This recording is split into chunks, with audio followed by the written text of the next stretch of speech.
Bismillahirrahmanirrahim. Assalamualaikum warahmatullahi wabarakatuh. Perkenalkan, nama saya Andi Sulastrianingsih dengan NIM 220409500025, kelas 22A PG PAUD, Universitas Negeri Makassar.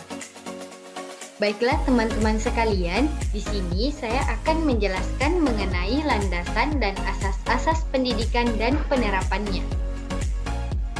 Landasan pendidikan menurut Mulyono dan Sudomo pada tahun 1989.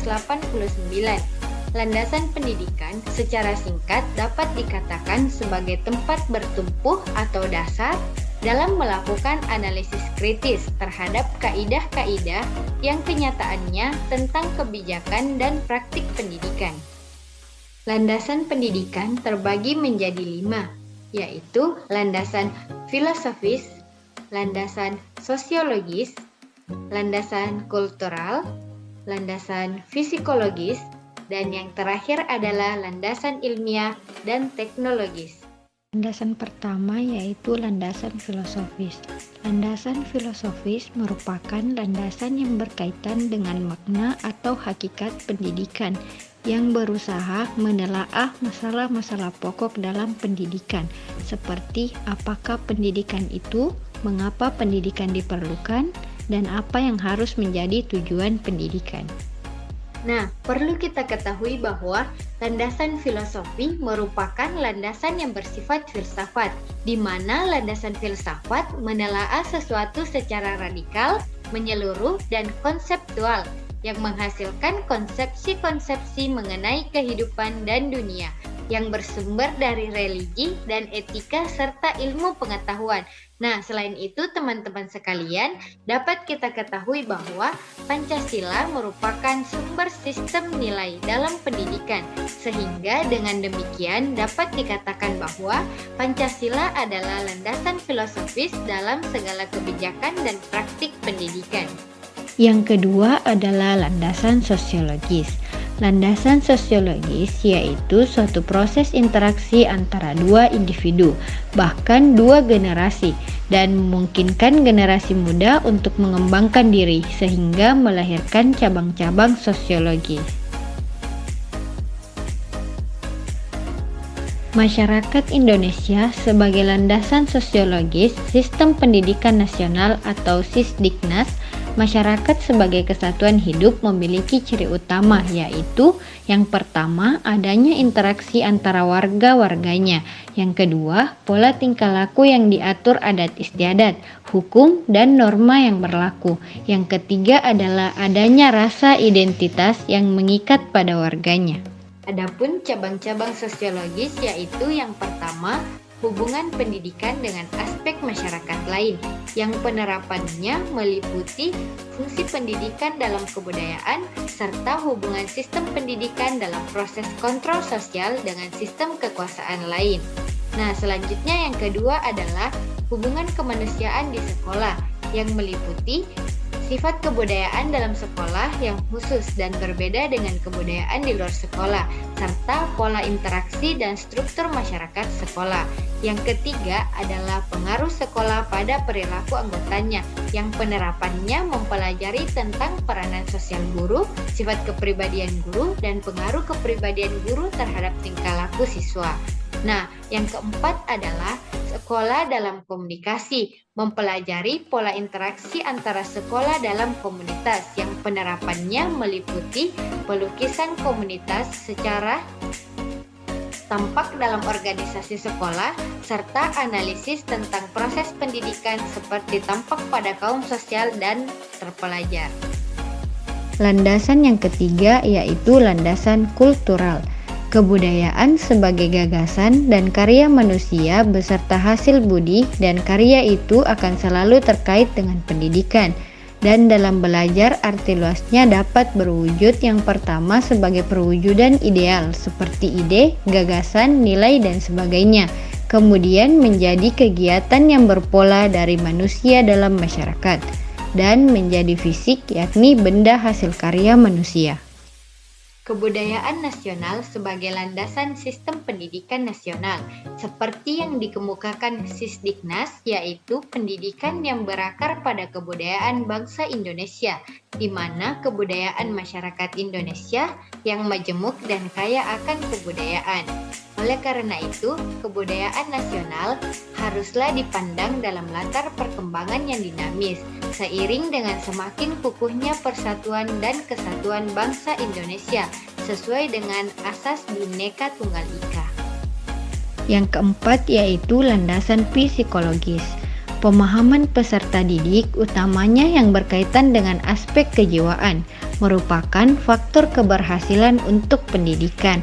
Dalam maksud itu, penyediaan sejumlah psikologi informasi atau kebutuhan tentang kehidupan pribadi manusia pada umumnya, sehingga gejala-gejala yang berkaitan dengan aspek pribadi.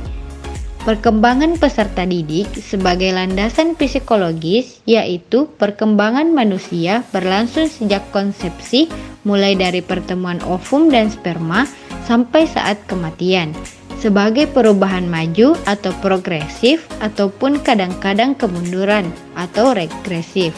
Salah satu aspek dari perkembangan manusia seutuhnya adalah yang berkaitan dengan perkembangan kepribadian, utamanya agar dapat diwujudkan kepribadian yang mantap dan mandiri. Nah, teman-teman sekalian, terdapat dua hal kepribadian yang penting ditinjau dari konteks perkembangan kepribadian, yakni yang pertama, terintegrasinya seluruh komponen ke dalam struktur yang terorganisir secara sistematik. Yang kedua, terjadinya tingkah laku yang konsisten dalam menghadapi lingkungan. Landasan yang terakhir yaitu landasan ilmiah dan teknologis. Iptek menjadi bagian utama dalam isi pengajaran. Dengan kata lain, pendidikan sangat berperan penting dalam pewarisan dan pengembangan iptek. Iptek adalah ilmu yang mempelajari perkembangan teknologi berdasarkan ilmu pengetahuan, di mana pengetahuan adalah segala sesuatu yang diperoleh melalui berbagai cara penginderaan terhadap fakta, penalaran atau rasio, intuisi, dan wahyu. Perkembangan iptek sebagai landasan ilmiah, iptek merupakan salah satu hasil dari usaha manusia untuk pencapaian kehidupan yang lebih baik yang telah dimulai pada permulaan kehidupan manusia. Bukti historis menunjukkan bahwa usaha mula bidang keilmuan yang tercatat adalah oleh bangsa Mesir purba, di mana banjir tahunan Sungai Nil menyebabkan perkembangan sistem almanij dan geometri dan kegiatan survei. Asas-asas pokok pendidikan. Asas-asas pendidikan merupakan suatu kebenaran yang menjadi dasar atau tumpuan berpikir, baik pada tahap perencanaan maupun pelaksanaan pendidikan. Salah satu dasar utama pendidikan adalah bahwa manusia itu dapat dididik dan mendidik diri sendiri. Asas-asas pokok pendidikan terbagi menjadi 3, yaitu asas tuturi handayani, asas belajar sepanjang hayat, dan asas kemandirian dalam belajar. Asas yang pertama yaitu asas tuturi handayani. Sebagai asas pertama, tuturi handayani merupakan inti dari sistem among perguruan.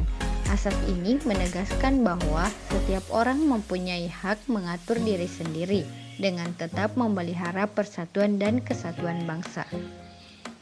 Asas yang dikumandangkan oleh Ki Hajar Dewantara ini kemudian dikembangkan oleh Dotrandes RMP Sostrokartono dengan menambahkan 2 semboyan lagi, yaitu Ingarso Sungtulodo dan Ingmadia Mangunkarso.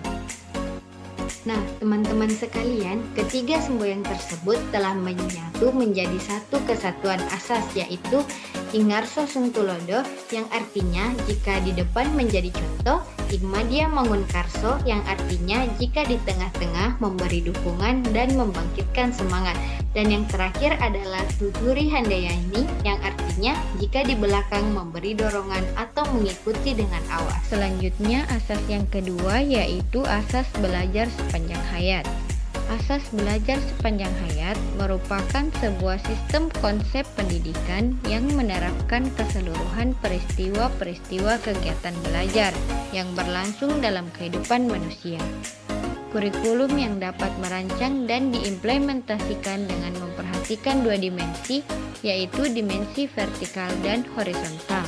Nah, dimensi vertikal dan horizontal ini yaitu dimensi vertikal dari kurikulum sekolah meliputi keterkaitan dan kesinambungan antara tingkat persekolahan dan keterkaitan dengan kehidupan peserta didik di masa depan.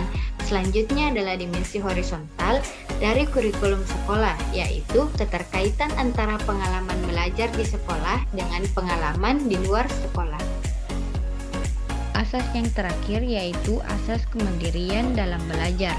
Asas kemandirian dalam belajar dapat diartikan sebagai aktivitas belajar yang berlangsung lebih didorong oleh kemampuan sendiri, pilihan sendiri, dan tanggung jawab sendiri dari pembelajaran. Baiklah, itulah tadi materi singkat mengenai landasan dan asas-asas pendidikan dan penerapannya.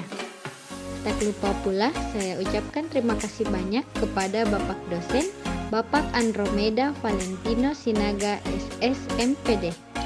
Lebih dan kurangnya mohon dimaafkan.